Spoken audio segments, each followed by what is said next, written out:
Over the last few months, Kenya and Denmark have had many similar COVID-19 regulations imposed by their governments. For example, the compulsory wearing of masks and social distancing. Here in Denmark, people have had almost no problem taking up these restrictions. Did you find it hard to start following the rules when the COVID-19 regulations started? No.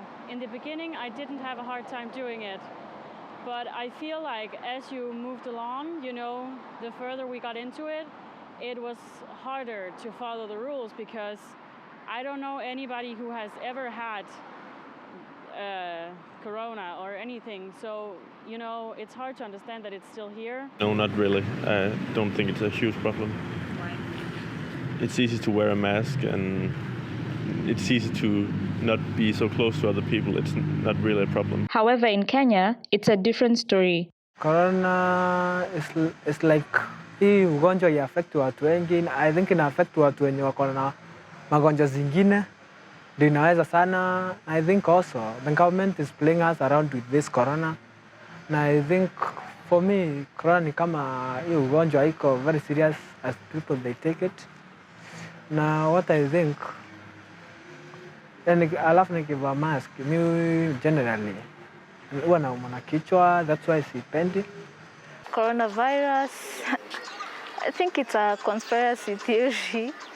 I think it was sent by China specifically, like they knew, huwezi niambia virus kama hiyo inaweza tokea out of the blues, and it's a flu for God's sake, so huwezi niambia ati inaweza tokea out of the blues hivyo.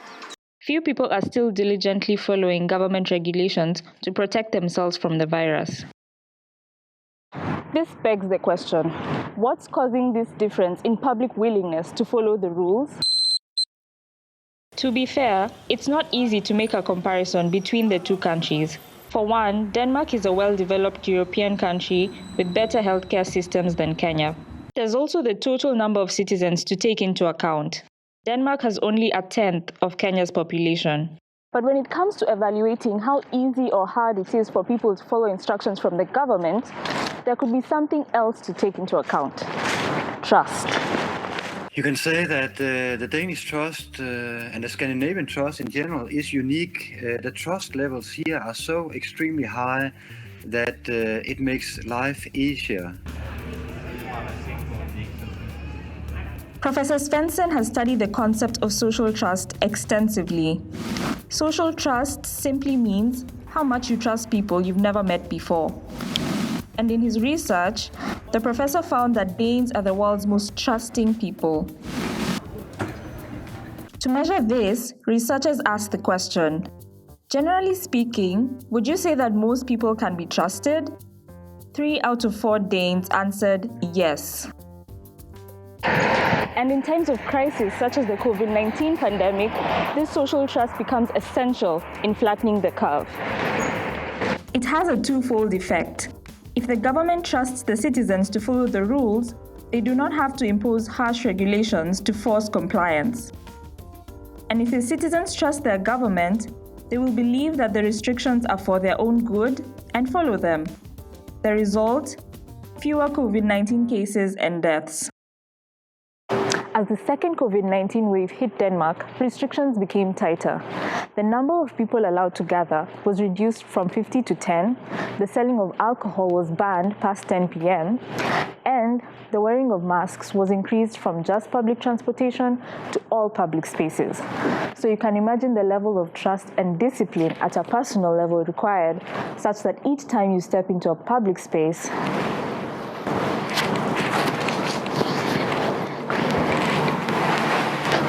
you have your mask on.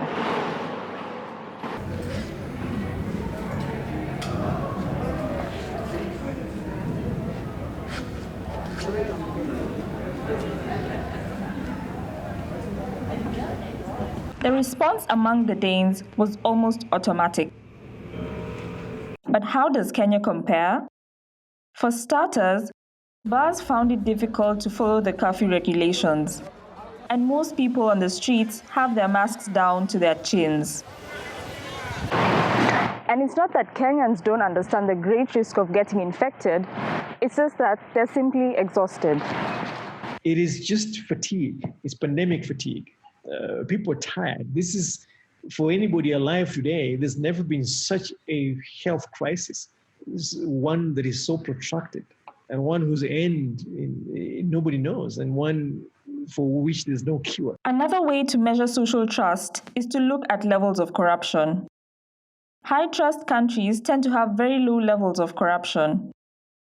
Every year, Transparency International ranks 198 countries in its corruption index. Not surprisingly, in 2019, Denmark had the lowest levels of corruption in the world. On the other hand, Kenya came out at position 137. There are many possible explanations as to why the Danes have such high trust in each other, but one of them can be traced back to the Vikings.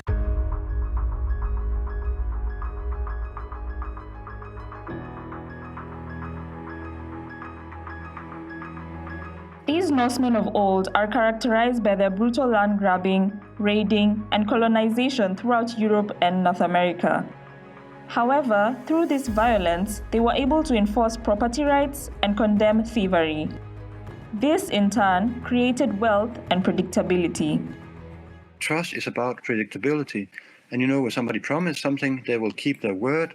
And in this way, you can predict behavior. And you can expect what other people will do in different situations. The Viking era ended about 1,000 years ago. Ever since, Denmark has enjoyed an age of relative peace in comparison with other nations. And research shows that if people are able to go a long time without any major conflicts in their society, trust can slowly grow from the bottom up.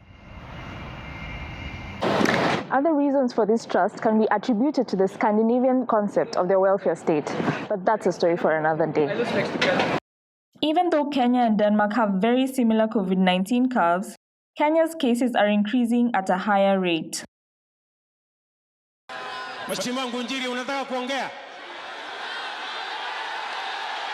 And while Health CS Mutahi Kagwe lectured Kenyans for disregarding the curfew, political leaders held rallies when no social distancing was observed and mask wearing seemed optional. Kenya moja! BBI! Kenya moja! Kenya moja! BBI! Kenya moja! BBI! Na watu I think wanatuchezea sana na hii story ya corona, juu unapata kuna mahali wako wengi na wavai maski, unapata wako na rallies ina contain more than 10,000 people na wavai mask. So government yetu ni kama wana play around with us.